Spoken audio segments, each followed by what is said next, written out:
Çocukluğumda hiçbir kadının istemeyeceği şeyler yaşadım. Bunları da anlatamadım. Bunlar da çok büyük yara açtı içimde. Çocuğum yanımda olsa bile bu sefer çocuğa küfür ediyorlardı ki o orada 1-2 aylıktı. Böyle olunca ben orada kalmak istemedim. Babam da işte ben senden utanıyorum böyle diyordu. Ben uyuşturucu almaya başladım. Crystal meth'e yakın bir şey. Böyle dişlerimi kıracak şekilde ısırıyordum. İşte parmaklarımı kıracak şekilde şey yapıyordum. Çünkü canım çok acıyordu. Etrafımda 10-15 kız işte üstüme tükürüyorlar, üstüme sigara külü döküyorlar. Başımı kapatıp evden çıkmadan önce de korkmuştum ama çıktım ve hiç yani kendimi o kadar mutlu, o kadar iyi, böyle prensesler gibi çok daha güzel, çok daha iyi hissettim.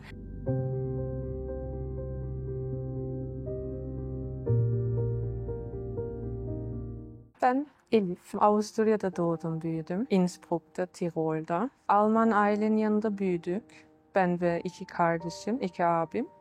Annem babam da orada kalıyordu ama daha çok biz o Alman kadınla beraber büyüdük. Ben 11 yaşıma geldiğimde o kadın kanserden öldü. O ölünce de bizim ailemiz biraz dağıldı. Çünkü nasılsa galiba o hep bizi bir arada tutuyordu ve babam çok baskıcı bir insandı. Kadınla o kadar belli olmuyordu babamın baskınlığı ama o kadın da gittikten sonra böyle bir tuhaf bir süreç başladı. Çünkü aynı evde, gene o evde kalıyorduk. Ondan sonra babam o eve kiracılar almaya başladı. Derken babamla aram çok iyi değildi.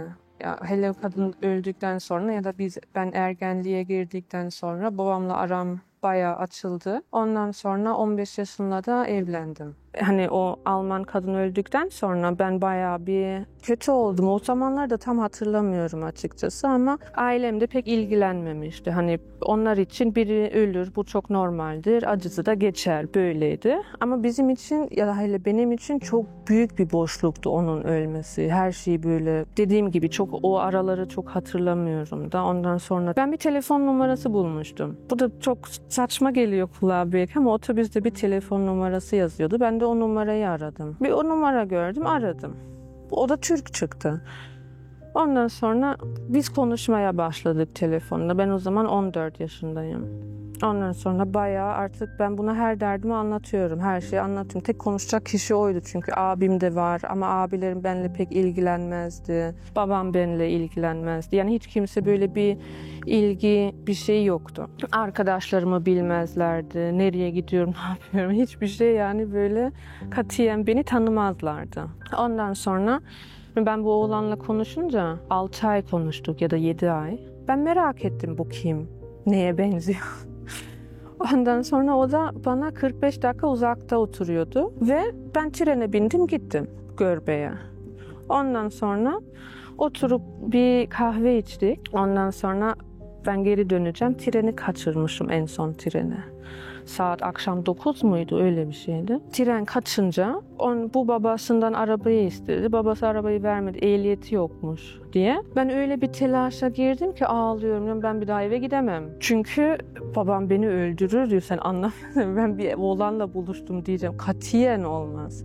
Hani böyle aslında babam öyle bir şey yapmaz ama bizi o kadar inandırdı.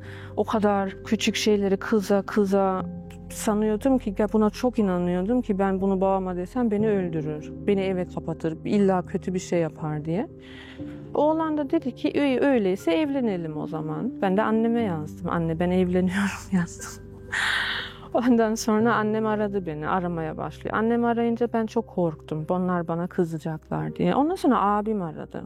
Abim de o ara hapisten yeni çıkmıştı. Ondan sonra abim aradı. Abime dedim, abi ben aslında evlenmek istemiyorum. Hani evlenme niyetiyle buraya gelmedim. Oğlanı da tanımıyorum ama eve de gelemem. Ondan sonra abim dedi ki tamam korkma, ben seni gelip alacağım dedi. Tamam dedim.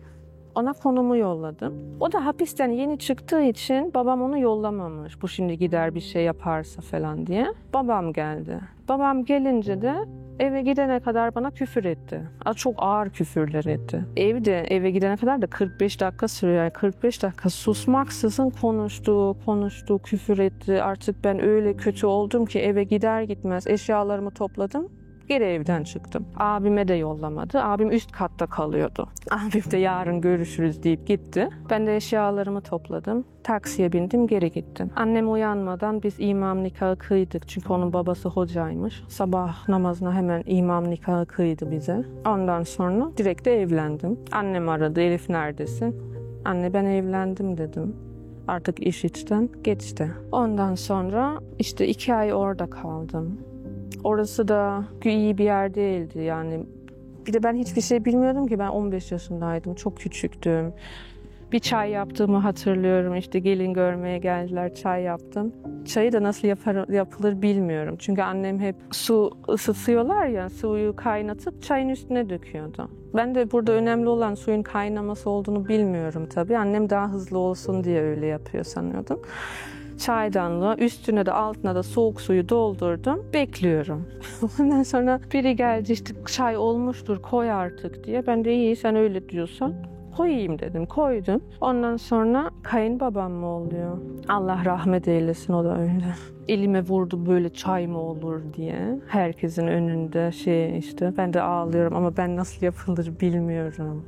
İşte onlar beni pek istemediler zaten ama hani artık biz evlendik. Onlar da istedi ki biz o evde yaşayalım. Çünkü oğlanın zaten bir sürü borcu varmış, hapise gelecekmiş. Ben bunların hiçbirini bilmiyordum. Sonradan öğrendim. Bunları öğrenince de geri eve dönmek istedim. Geri eve döndüm.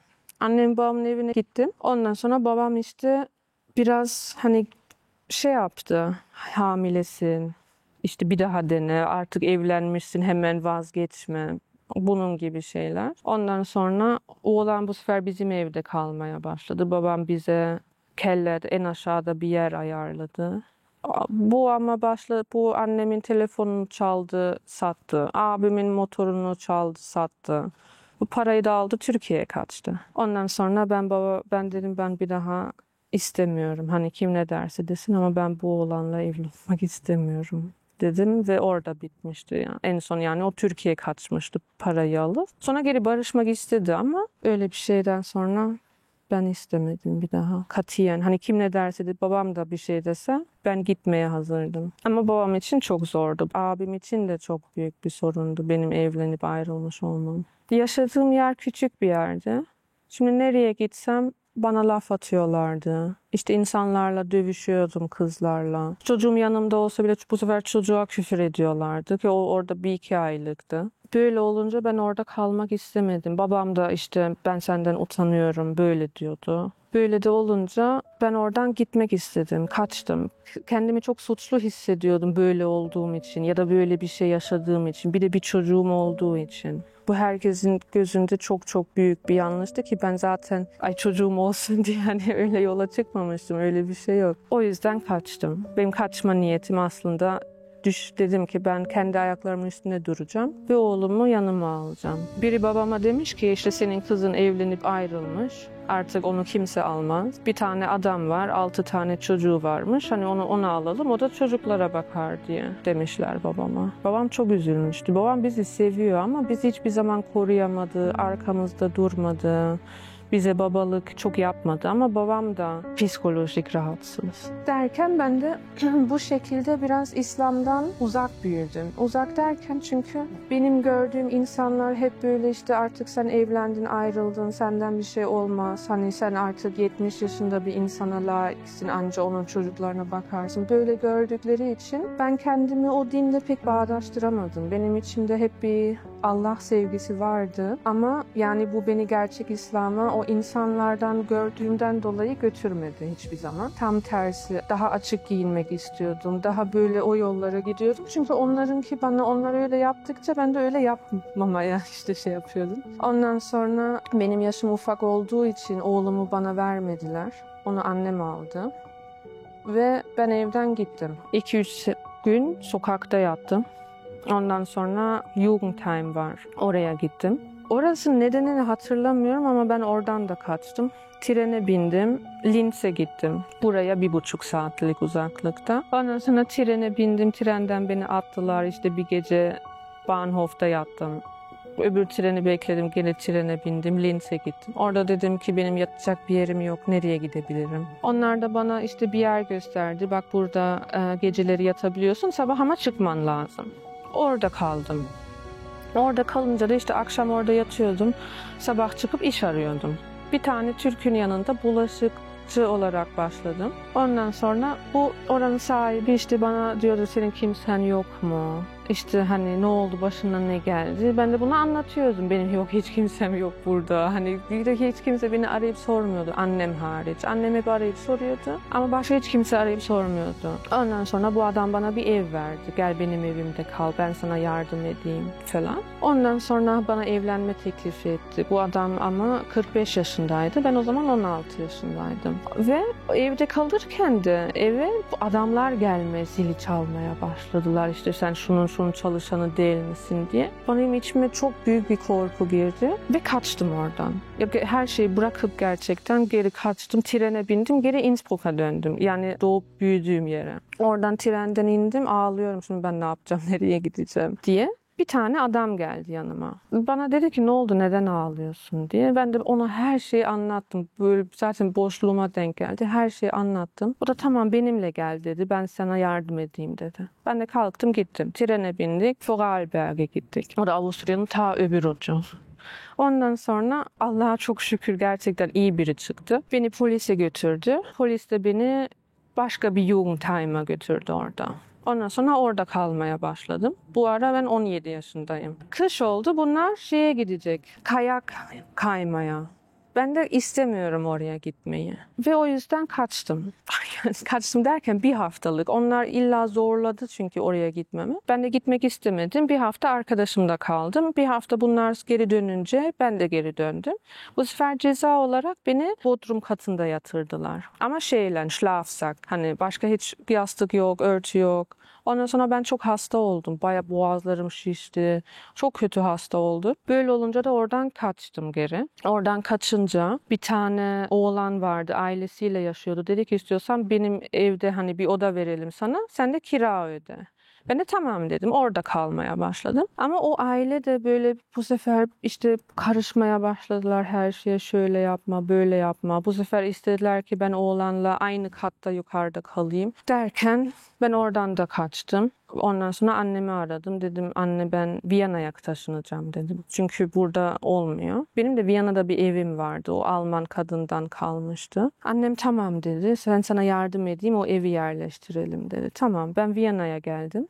Viyana ömrümde hiç gitmemişim yani böyle geziyorum Avusturya'yı ama hiç gitmediğim yerler. Viyana'ya geldim. Annemle o evi işte döşedik. Ben okumak için ya da iş bulmak için bir kursa gidiyordum. Orada uyuşturucuyla tanıştım. Ben uyuşturucu almaya başladım. MMT crystal meth'e yakın bir şey. Ya bir arkadaşımla dertleşiyor o kursta işte. Çünkü şimdi şöyle bir şey var. Ben evden kaçtım ama ben yaklaşık her 2-3 haftada bir trene binip Enes oğlumu görmeye gidiyordum. Annem de bana getiriyordu, gösteriyordu. Ben de gidip evde kalmıyordum ya da bir gece kalıyordum. Ama hep gidip onu görüyordum, sonra geri gidiyordum. Bu hep böyle gidip gelme, oraya hep gittim yani Enes'i görmeye. Ve Viyana'da da ama çok da üzgündüm ya çünkü oğlumu özlüyorum. Yanımda hiç kimse yok. Yani iyi değildim, katiyen iyi değildim. Bunu da anlatıyorum. Biri dedi ki ben sana bir şey getireyim. Çok mutlu oluyorsun. Ya dedim nasıl çok mutlu oluyor. Yani öyle bir şey de hiç duymadım ya. O yüzden çok merak ettim. Mutlu olmak, işte dertlerini unutmak. Bu bana o kadar çekici gelmişti ki hiç sorgulamadım bile bu kötü bir şey mi, iyi bir şey mi. Hani sadece iyi olayım istiyordum. Ondan sonra onu almaya başladım. O da öyle bir şey ki zamanını unutuyorsun. Ya her şeyi unutuyorsun. Böyle bir gün geçiyor sana bir saat gibi geliyor. Ben bir baktım 3 ay geçmiş. 3 ayda nasıl geçti onu hiç anlamadım bile. Artık ben 44 kiloya düştüm. Konuşuyorsun, hareket ediyorsun. Çok enerji veriyor sana. Ama bilincin yerinde değil. Çok aktif olmaya başlıyorsun. Böyle maraton koş desen koşarsın yani. Öyle bir güçlü hissediyorsun ki. Bir de çok mutlu oluyorsun. Ya şu duvara bakarak aa duvar çok güzel diye. Öyle bir mutluluk şeyi veriyor. Bir de iyi olma duygusu ama etkisi geçince üzülmeye başlıyorsun. O da olunca bir daha alıyordum ki üzülmeyeyim diye. Onun üzülmesi de daha kötüydü çünkü. Hani önce çok çok mutlusun. Bir anda o inince üzgün oluyordun. Ben de bunu açıklayamıyorum. Hani zaten artık öyle bir batmışım ki içine bu bundan oluyor. Bunu bırakmam lazım. Hiç böyle bir şey yok. Artık en son etki etmemeye başladı. Öyleydi ki böyle bir saniyeler geçmiyordu. O kadar canım, vücudum acıyordu ki böyle dişlerimi kıracak şekilde ısırıyordum. İşte parmaklarımı kıracak şekilde şey yapıyordum. Çünkü canım çok çok acıyordu. Bu sefer gene bana onu veren o arkadaş bana heroin getirdi. Al bu sana iyi gelecek diye. Bu sefer ben heroin almaya başladım. O arada annemi aradım. Anne ben uyuşturucu alıyorum. Beni buradan kurtarmazsan ben öleceğim. Çünkü bırakamayacağımı fark ettim. Bu sefer korktum. Çünkü hiç böyle bir şeyin içine girmemişim. Bir de ben orada yapayalnızım. Ondan sonra hatta burada kuzenim var gerçi. O zamanlar görüşüyordu. Biri hatta o bana anlatmıştı. Biri ona demiş ki ya Viyana'da bir kız var. Bunun hiç kimsesi yok. Gidip biri uyuşturucu alıp gidip onunla her şeyi yapabiliriz. O da sormuş kim? O demiş Elif diye biri. O da orada çok şaşırmış. Çünkü konu benim. Ama gene de sonra çok fazla o da yanımda olmadı. Bir annem hep arıyordu. Annemle hep hiç aram açılmamıştı. Annem eşyalarını topla gel deyince ben de hemen geldim. O ara onlar Türkiye'deydi. Ben de Türkiye'ye gittim. Orada da abim yeni evlenmişti. Onun eşiyle, yengemle yani çok çok iyi anlaşıyordum. Onu çok seviyorum. Hala çok seviyorum. Ona anlattım. O bana çok çok destek oldu. Hani o uyuşturucu bırakma süremde derken hemen bıraktım da işte o iyi olana kadar işte şey falan hep o yanımdaydı. Hep ona anlattım. Kendimi bitiriyordum. Anladım ki ya ben duygularımı hani mutlu olmak için alıyorsun. Gerçekten de mutlu oluyorsun ama geçiyor ve sonrasında çok çok daha kötü etki ediyor. Şey de çok ilginç gelmişti bana. Uyuşturucu alınca beynin nasıl hani bu kadar değişebiliyor. Sana ne yapıyor ki? Sen bir duvara bakıp çok mutlu olabiliyorsun. Her şeyi unutup ya da insanlarla mesela biriyle düşman olsan bile onunla en iyi arkadaş olabilirsin. Bambaşka konuşuyorsun, bambaşka hissediyorsun ve ben burada anladım ki demek ki bizim beynimiz, bizim vücudumuz bu kadar mutlu olmaya ayarlanmamış. Çünkü sonunda çok kötü geri dönüyor. Çok kötü vücudun ağrıyor. Daha hiç mutlu olamıyorsun. Dişlerin çok kötü olmaya başlıyor. Her yerinden yaralar çıkıyor. Ve artık bir zaman sonra o kadar etki de etmiyor. O yüzden bırakmak istedim. Çünkü gördüm ki kendimi bitiriyorum ve aslında hiç iyi olmuyorum. Bağımlılıktan nasıl kurtuluyor insan? Yer değiştirerek. Ben o ortamdan çıktım ve oradan gittim. Oradan da gidince gerçekten insan aslında bir ay bile yetiyor. Bir ay bir şeyden uzak kalınca yani onu yapmama iraden gitgide güçleniyor. Bir de ben anladım ki bu gerçekten o mutluluğu sana vermiyor. Çünkü ertesi gün sen daha üzgün oluyorsun. Ya da ondan sonrakinin çok çok daha büyük problemin oluyor. Ondan sonra polislerle de sorunum oldu. Ve şu hisse kapıldım. Ben böyle devam edersem bundan öleceğim ve bundan ölmek istemedim. Ya bir gün uyuşturucudan öldü. Hani böyle olsun istemedim ve buna doğru gittiğimi gördüm ama. Ya bir de şu var. Bir şey fark ettim. Allah'tan bir şey ısrarla isteyince ya ben çok çok kötü olduğum anda böyle mesela bir şey onu bırakmam lazım ya ama almak istiyorum. Ya ne zaman gerçekten annemle babamdan ya küçük bir çocuk olur annesinden ister ya öyle Allah'ım ne olursun şimdi lazım gerçekten şu anda bana yardım et dediğim hiçbir zaman beni bırakmadı. Yani insan gerçekten gerçekten bırakmıyor. Küçükken beni çok dövüyorlardı. Mesela beni bir köşeye sıkıştırmışlardı. Etrafımda 10-15 kız. İşte üstüme tükürüyorlar, üstüme sigara külü döküyorlar. İşte böyle biri tekme atıyor, öbürü işte. Böyle de bunları da çok yaşayınca orada kalmak istemedim. Polislik de oldu. Bu sefer onlar beni yalancıya çıkarttı. Hani böyle çok çok şeyler oldu oradaki gençlerle. Ondan sonra işte Viyana'ya taşındık. Burada da okula başladım. burada okula gidince o okul bana çok iyi geldi. Okulu da çok birinci olarak bitirdim. Maturamı aldım. Birlerle aldım. Ondan sonra okumaya karar verdim. O süreçten sonra benim böyle iç bunalım başladı bende. Çok kötü, böyle artık ne yapacağım bilmiyorum. Niye öyle hissediyorum onu da bilmiyorum. Ondan sonra ata binmeye başladım o ara ilk defa. Direkt binmeye başladıktan bir ay sonra ben attan düştüm.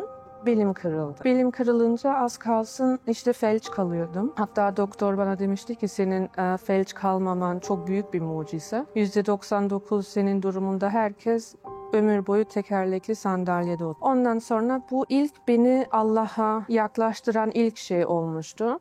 Çünkü çok emindim bunun Allah'tan yani hani böyle bir şey vardı ki içimde bu kadar ağır bir şey geldi başıma ama aslında bana hiçbir şey olmadı. Ve bu beni böyle namaza yaklaştırdı, işte daha kapalı giyinmeme yaklaştırdı, beni bazı şeylerden uzaklaştırdı. Ama bu sefer benim içimde o kadar büyük bir korku oluştu ki ben bir gün attan düşeceğim, felç kalacağım diye. Bu korkuyu da artık ben namaz kılıyorum, şey yapıyorum ama hep sanki haşa tabii ki ama ben namaz kılıyorum ama ben de attan düşmeyeyim ve belim kırılmasın.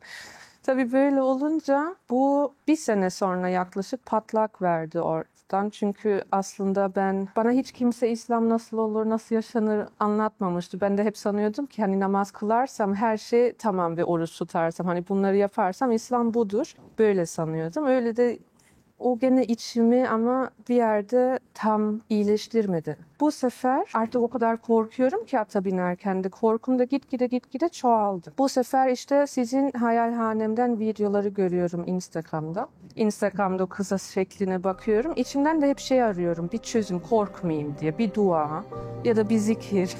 Ata binerken bunu söyleyeyim diye. Şeye denk geldim. Ya baki entel baki. O videoya da bakmadım. Ama orada yazdık 24 saat içinde hayatınızı değiştirecek bir zikir. Ben dedim ki tamam bu artık ata biniyorum. İçimden hep ya baki entel baki. Ama aslında ne için okunur ya da o videoyu da izlememiştim. Ama içimden habire söylüyorum. O zaman da atlarımla başka bir yerdeydim ben. Ve orası, o ortam çok iyi bir ortam değildi. Yani böyle çok alkolün olduğu, çok her şeyin olduğu bir ahırdı orası. Çok büyük, lüks bir yer.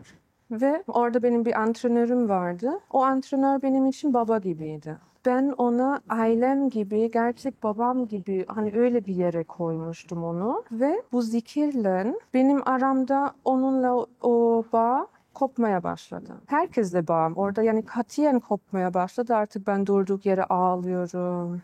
Ağlayarak ahıra gidiyorum, ağlayarak eve geliyorum. Yani böyle ne yaparsam yapayım ağlıyorum diyorum. Allah Allah bana ne oluyor acaba? Hani doktora gittim. Doktor dedi ki senin işte şöyle psikolojik rahatsızlığın var dedi. Ben oradan katiyen gitmeyi düşünemiyordum. Dediğim gibi ben onları çok ailem yerine koymuştum çünkü. Hani artık ben ömür boyu onlarla olacağım gibiydi.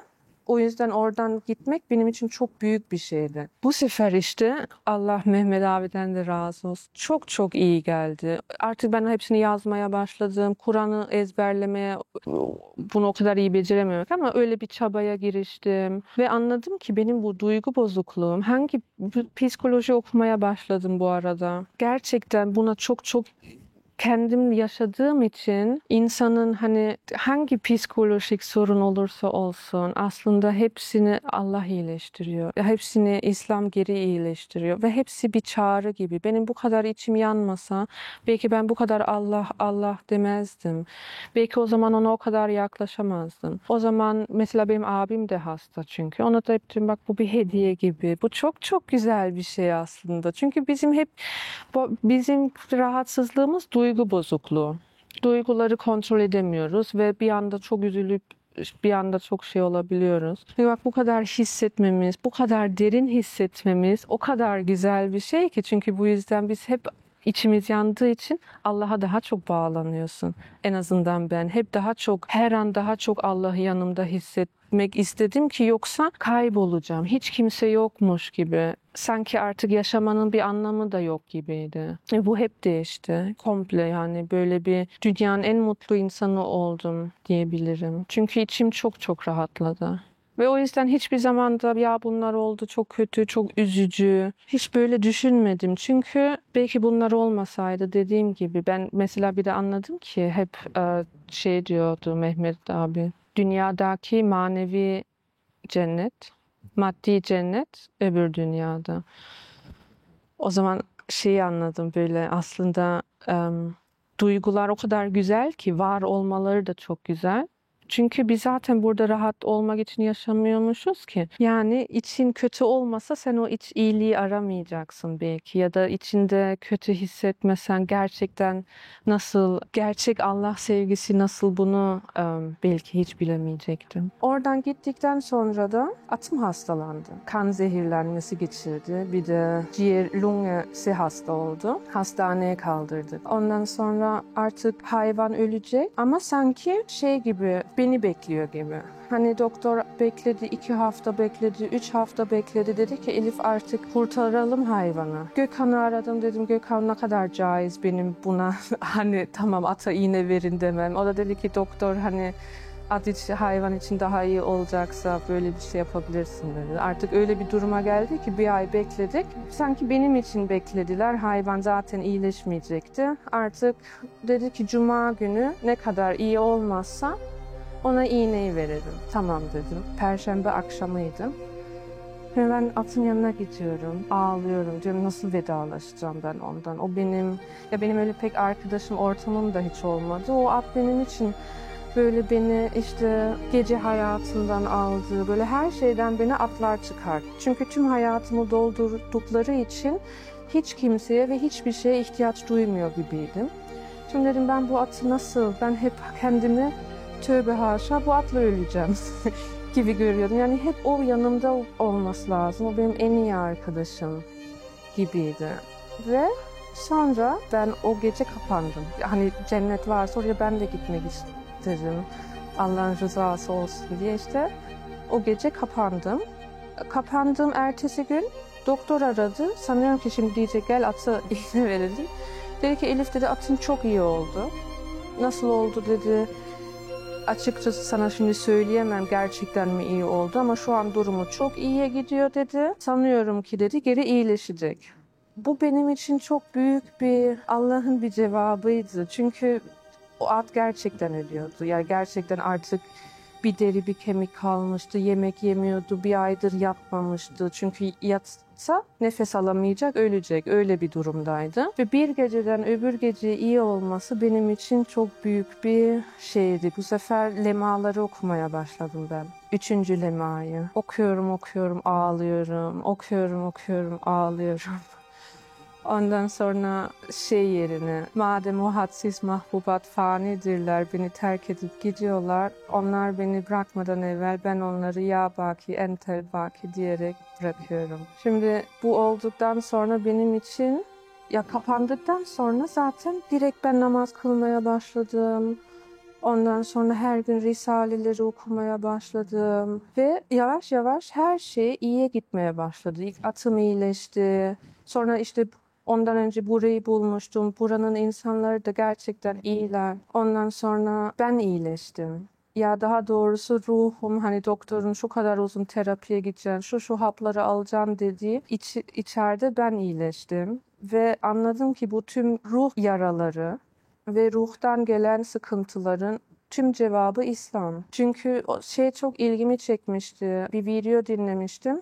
Bediüzzaman Said Nursi demiş ki işte bir insanın ya her şeyin bir kullanma şeyi var. Bir şey yanlış kullanırsan o şey bozulur. Ve dedi ki şey okudum insanda ilk bozulan yer duygularıdır. Ve bu bana çok dedim ya tamam ben şimdi aslında bu tüm psikolojik rahatsızların açıklaması. Çünkü biz ruhta bozukluk, sıkıntı olduğu için oradan ancak Allah'la iyileşebiliyorsun. Bunu anladım. Kendimi yani bunları anlamaya başladıkça duygular nereden geliyor, neden varlar? Bunları araştırdıkça insanın fıtratı nedir?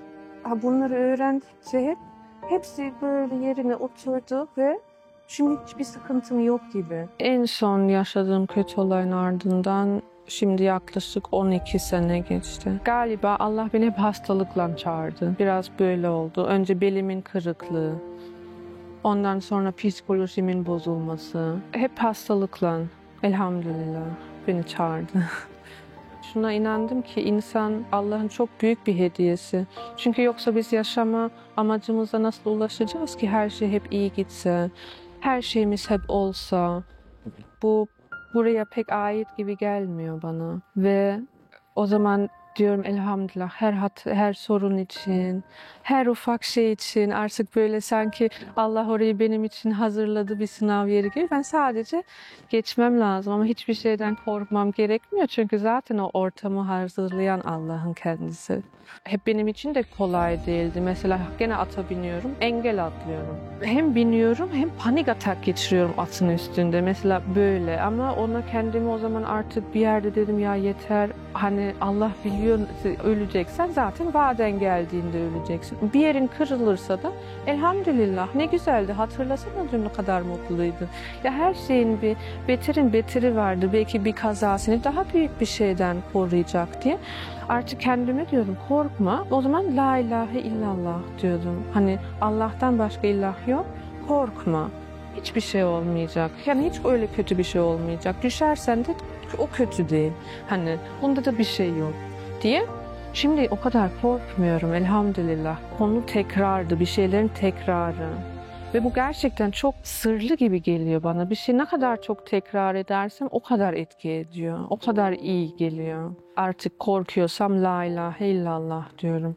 Çok sevgiye yaklaşıyorsam, şimdi atımı çok sevmiştim. Kalbime öyle bir yerleştirmiştim ki onu. O zaman ya baki entel baki diyorum. Artık ne geliyorsa içimden ya da çok korkuyorum. Rabbi şrahli satri okuyorum. Allah'ım göğsüme genişlik ver. Ve hep oluyor. Yani hep böyle. Onu da ne kadar çok söylersem artık korktuğumu da unutuyorum. Unutuyorum yani kötü günleri, kötü yaşadığım şeyleri. O yüzden o kadar kötü de gelmiyor. Mesela o yaşadığım kötü şeyler şimdi böyle anlatabiliyorum. Bir yerde çünkü unuttum. Ya olduğunu biliyorum ama o ben miydim, değil miydim? Hani pek artık öyle hissetmiyorum. O zaman diyorum, elhamdülillah gerçekten her şeyde bir hayır var. Kapalıyım bir de şimdi iş nasıl bulacağım? Ben nasıl aileme bakacağım? Çünkü ben anneme ve oğluma bakıyorum. Nasıl yapacağım ben bunları? İşte şimdi daha oluyor ama 5 sene sonra her şeyimiz biterse ben iş bulamazsam nasıl bakacağım? Bu kaygılar vardı. İnsan korktuğu gibi o kadar kötü olmuyor Allah'a güvenince, ona bırakınca. Allah'ım ben korkuyorum ama sen biliyorsun bunu. O yetiyor. O zaman öyle kötü olmuyor gerçekten. Öyle başkalarına bunu da izledim. Dıştan bakanlara zor geliyor ama sen kendi içinde onu yaşarken zor gelmiyor. Yani bir şey dışarıdan çok zor gözükse bile Allah sana onu o kadar kolay geçiriyor ki seni onda. O nasıl oldu sen kendin anlamıyorsun bile. Ve seni bu hayatta en çok üzen şey ne olmuştu mesela? İlki o kadının ölümüydü. O beni çok çok üzülmüştüm orada. İkincisi de atımın hasta olması. Çünkü bu kadar yakın hiçbir zaman olmamıştım birini kaybetmeye. Aynı o hastanede o kadın ölmüştü. Orada doktor aramıştı bizi hani gelin ölecek çünkü diye. Orada onun yanına gidip onu öldüğünü hani görüp konuşmak ama şimdi biraz sonra ölecek. Bunu bilmek çok çok zor gelmişti bana. Ve aynısı atımda oldu. Ben mesela bir hafta hastanede kaldım atlan. Böyle bir şeyde yani. Oturacak yer de yok yani atın yanında. O benim en iyi arkadaşım oldu. O benim her şeyimi ona anlattım.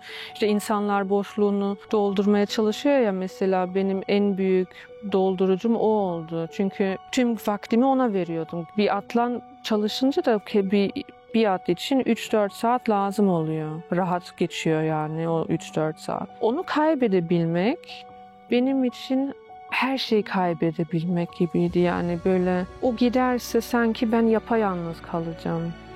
Ama sonra anladım ki insana o verilen duygu, yani annenin verdiği duygu, bir anne şefkati, baba şefkati ya da o atın verdiği sana o arkadaşlık hissi ya da başka insanların sana verdiği yanındayım hissini ben hep Allah'ta buldum. Ve anladım ki ya aslında zaten annemin şefkatini de veren bana Allah. İşte annemin kendimin yanında ne kadar iyi hissediyorsam biliyorum ki bu hissi bana Allah veriyor. Artık bana atım gerekmiyor kendimi öyle hissetmem için ya da başkası. Ya gene oluyor kendimi yalnız hissediyorum, mahzun hissediyorum ama hemen Allah geliyor aklıma ve hemen işte onu artık o duygularla bağdaştırıyorum. Annemin bana verdiği şefkat duygusu, atımın bana verdiği o sevgi duygusunu artık hep Allah'tan, bu tüm güzel duyguları hep Allah'tan bildiğim için vazgeçebildim onlardan. Gene çok seviyorum tabii ki. Ama artık o sevginin arkasında Allah var. Elhamdülillah. Ben bir ara bunları hep unuttum. Böyle bir kendimi çok iyi bir hayat yaşamış gibi böyle artık o kadar inanmışım ki bunu. Ben bunu doktora gidince aslında hepsini hatırladım. Benim için geçmişim çok büyük bir karanlıktı. Çok hatırlamadığım şeyler vardı. Ve ben doktora gide gide ona anlata aslında bunları geri hatırladım. Ve anladım. Ya çoğu sorunumu böyle de çözdüm. Mesela bir yere gidememe şeyim, böyle hani arkamda biri yürüsün ben panikliyorum. Bir yerden biri gelecek bir şey yapacak diye ya da bir şey olacak diye. Ama ya buna açıkçası kapandıktan sonra bu iyileşti. Kendimi o kadar korunmuş hissettim ki böyle bir daha hiç yani artık korkmuyorum da normal konuşabiliyorum. Mesela ben erkeklerle konuşamıyordum da çok böyle korkuyordum yani bir şey oluyordu. Hele adamlar olsun bir yerde böyle bir toplum dursun. Katiyen geçemiyordum oradan. Çok çok korkuyordum. Ama şimdi hiç öyle bir şeyim kalmadı. Ama bu gerçekten kapanmakla oldu. Kendimi sanki böyle bir belki tuhaf gelecek ama bu sanki hep Allah'a bağlı gibi böyle bir sanki hep Bluetooth'lu şeyiz gibi geliyor. Böyle hep yanımda gibi. O yüzden korkmuyorum. Akşam dışarı çıkabiliyorum korkmadan. Yani bir yere gitmiyorum mesela şimdi eve gidip normalde bu saatte kalamıyordum. Hep korkuyordum. Ahırda olsam bile en son ben gideceksem hep panikliyordum. Panik atak geçiriyordum. O da hep işte o korkular yüzünden kötü bir şey olacak. İşte ıssız yer. İşte şurada hiç kimse yok.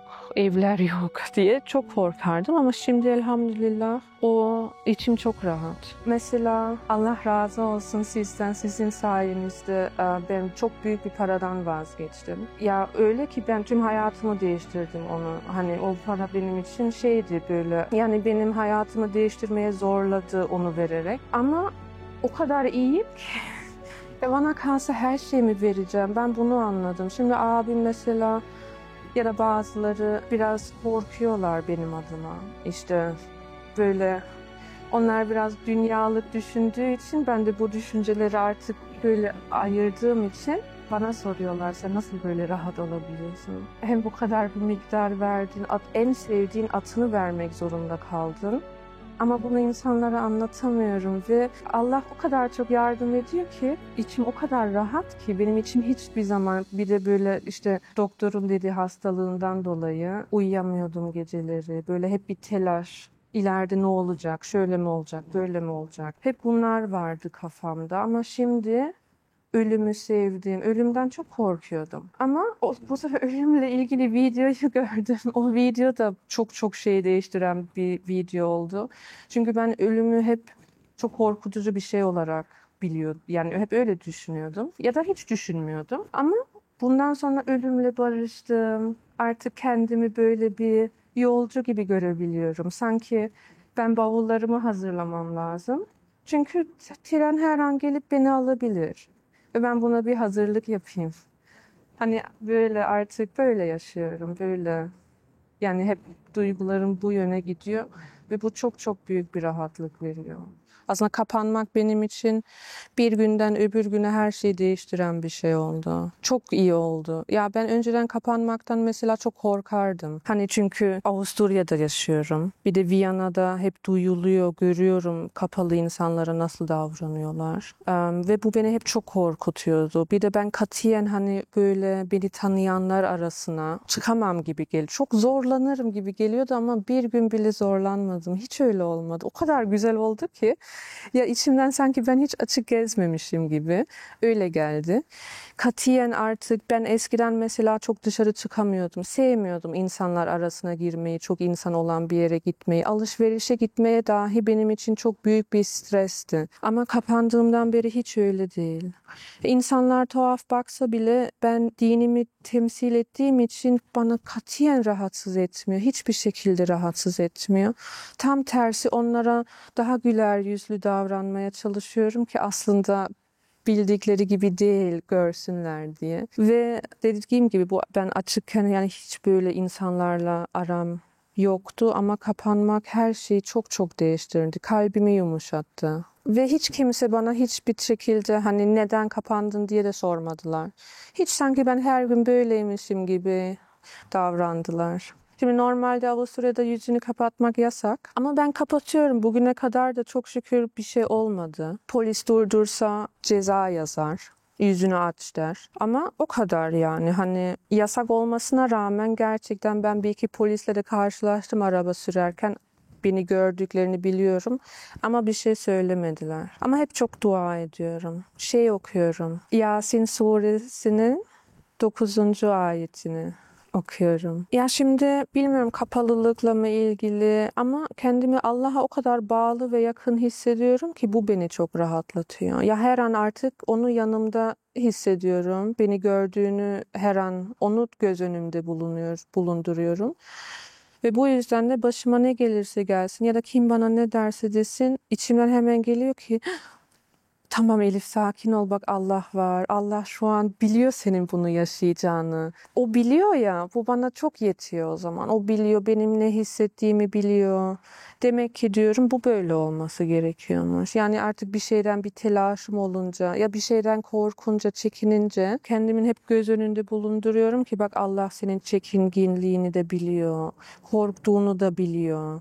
Korkunca diyorum kendime la ilahe illallah Elif bak Allah'tan başka hiçbir şeyden korkma. Ya kendime böyle hatırlatma yapıyorum ve bu beni çok çok rahatlatıyor. Ve onu da çok hissedebiliyorum kalbimde. Böyle bir derdim olur, bir sorum olur. İlla bir yerden cevabı geliyor. Mesela ben atımı vermeye karar verdiğimde en sevdiğim atı. Şimdi insanlar dedi sen bu atı nasıl verirsin? Bu senin ilk atın, en sevdiğin atın. Ben de diyemedim tabii ben bunun için veriyorum çünkü anlamıyorlar. Ama o çok ağladım. Atı vermeye karar verdim. O kararı verdiğimden sonra ağlıyorum. Ve hep şeyi okuyorum. 3. lemayı. Okuyorum. Bu bana yardım edecek. Ya baki entel baki.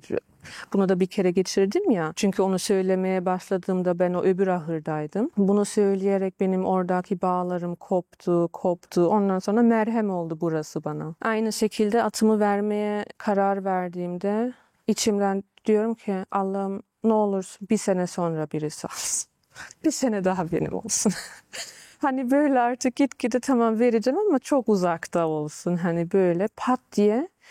Benim bir psikoloğum vardı. Atlı bir psikolog. Atla çalışma yapıyor. Elif benim atım öldü. Senin atını bana verir misin? Allah dedim ya bu kadar nasip. Ya böyle öyle ki o adam atları çünkü çok seviyor. Ve kendi atını çok çok seviyordu. Dedim her şeyin en hayırlısı olsun. O adamın belki atı ölmeseydi benim atı için kalbinde belki yeri olmayacaktı. Yani öyle bir güzel denk geldi ki ben ne zaman Allah içime verdi bu atı artık ver. Ben buna karar verdim bu atı artık vermem gerekiyor diye.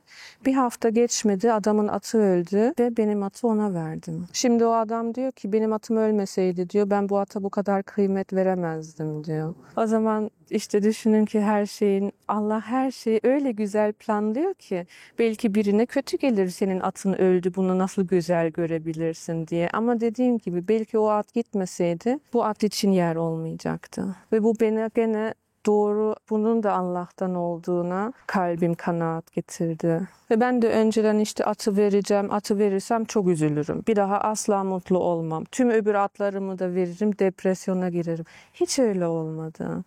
Artık bundan da öğrendim ki bir daha Sen bir şey niyet edince şeytan sana işte çok şöyle olacak, böyle olacak, yapma falan diyor ama sonradan gerçekten hiç öyle olmuyor. Ve bu beni çok çok rahatlatıyor. O yüzden artık böyle vesvese gelince şey yapınca bir abdest alıp namaz kılabiliyorum. Onu kafamdan atabiliyorum. Kapanmak isteyen ama kapanamayan, söylemek istediğim bir şey var mı? Ya şimdi ben çok açık giyinen biriydim. Çok da seviyordum. Hiç rahatsız değildim bu konuda ve hep sanıyordum ki ben katiyen kapanamam. Yani bu bana böyle çok herkes yapabilir, en son ben yaparım gibi geliyordu. Yani demek istediğim aslında insan ne kadar zor gelse de işte yok insanlar çoğu kızların çekingeci çünkü öbür insanlar ne diyecek, hani nasıl bakacaklar, işte bir yere gidemeyeceğim, şunu yapamayacağım. Ben de sanıyordum ki ben ata binemeyeceğim, ben kapanınca nasıl ata bineceğim işte. Ama hepsi o kadar kolay oldu ki yani hiç unutmuyorum, başımı kapatıp evden çıkmadan önce de korkmuştum ama çıktım ve hiç yani kendimi o kadar mutlu, o kadar iyi, böyle prensesler gibi çok daha güzel, çok daha iyi hissettim. Yani insan ne kadar korkuyorsa korksun, bence kendini çok zorlamadan, çünkü ben de kendimi çok zorlamadım. Sonra hatta düşünüyorum kapanır sonra geri açılırsam. Bunu da çok kişi anladığıma göre böyle korkuyorlar. Kendimi bu konuda hiç sıkmadım. İlla kapanmam gerekiyor. Ay kapanırsam bir daha asla açılamayacağım.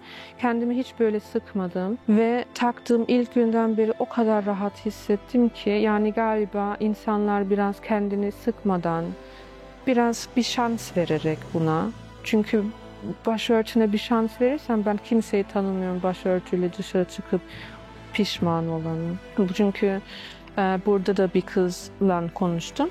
O da dedi bir deneyeyim dedi. Şimdi o da arada sırada başını kapatıp çıkıyor ve bundan çok mutlu. Yani bence önemli olan bundan o kadar korkmak yerine ona bir şans vermek.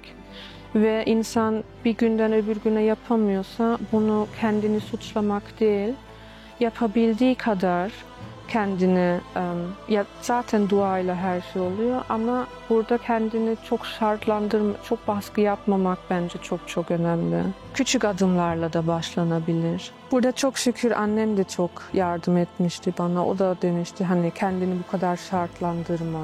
Galiba bu çok büyük bir kolaylık oluyor. İnsan en büyük baskıyı kendi yapıyor kendine. Kendinin şu an sağlıksal nasıl hissediyorsun? Yeme sorunum var ama o da iyi oluyor. Aslında o da şöyle iyi oldu. Ben yemek yemek çok büyük bir nimet. Bunu anladım. Çünkü ben yiyemiyorum. Zorla yiyorum. Artık önceden öyle bir haldeydim ki böyle sanki hayatta kalmak için yiyorum. Zorla yutuyordum. İşte katiyen canım hiçbir şey yemek istemiyordu. Bu çok uzun bir süre böyleydi. Ama şimdi Risale-i Nur'ları okumaya başladıktan sonra artık böyle bir yemeği alıp bakıyordum o yemeğe. Allah Allah diyorum. Böyle bir elma bambaşka geliyordu. Bu sefer bir de şey bana çok yardım etti. Ben kapandıktan sonra her şey başladı. Ben Peygamber Efendimizin hayatını araştırmaya başladım. İşte sizin videolardan hep sahabe hayatlarını dinleyip yazıyorum. Böyle öğrene aslında anladım ki çok doymak, çok yemek yemek aslında hiç iyi bir şey zaten değil. Bizim ev yemek dolu. Ama ben hiçbir şey yiyemiyorum. Hiçbir şeyin tadını alamıyorum. Bu sefer onları azalttım.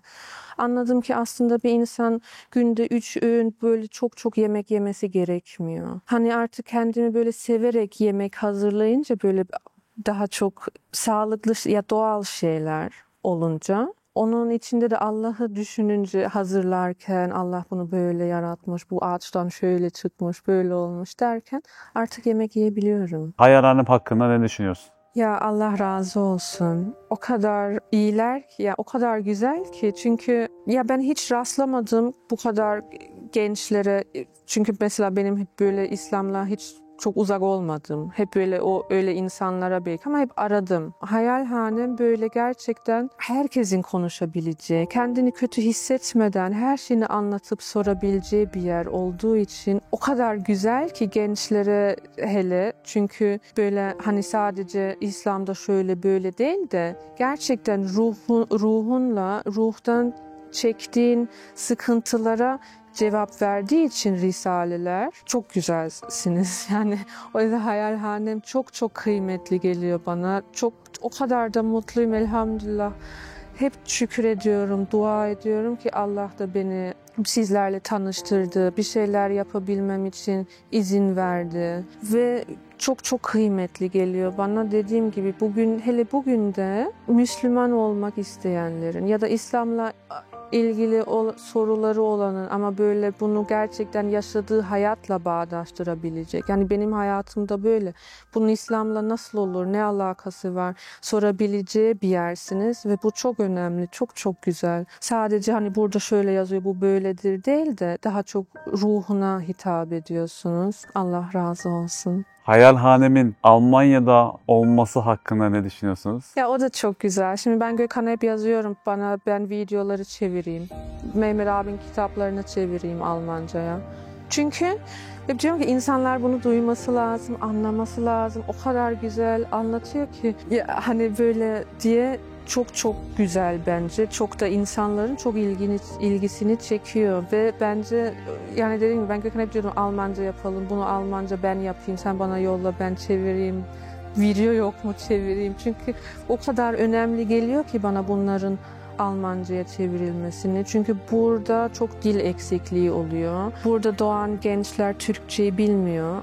Tabii ki hani Türk olmayanlar, şimdi Almanlar oluyor. İslam'ı çok çok merak edenler oluyor. Ve onlar için risaleler, hele Mehmet abinin konuştukları, kitapları çok hitap ediyor. Çok güzel geliyor. O yüzden bence Almanca'da olması, Almanya'da da olması çok çok güzel. İnşallah burada da olur. İnşallah tüm dünyaya yayılırsınız. Çok güzel olur. Bence her dilde olması gerekiyor. Ve çok şükür risaleler Almanca'da da var. Sizin de bunu açıklamanız hani videolarla çok güzel oluyor. İnsanlara çok yardımcı oluyor. Siz de Hayalhanem Almanya'ya destek olmak için aşağıdaki iletişim numaralarından bizlere ulaşabilirsiniz.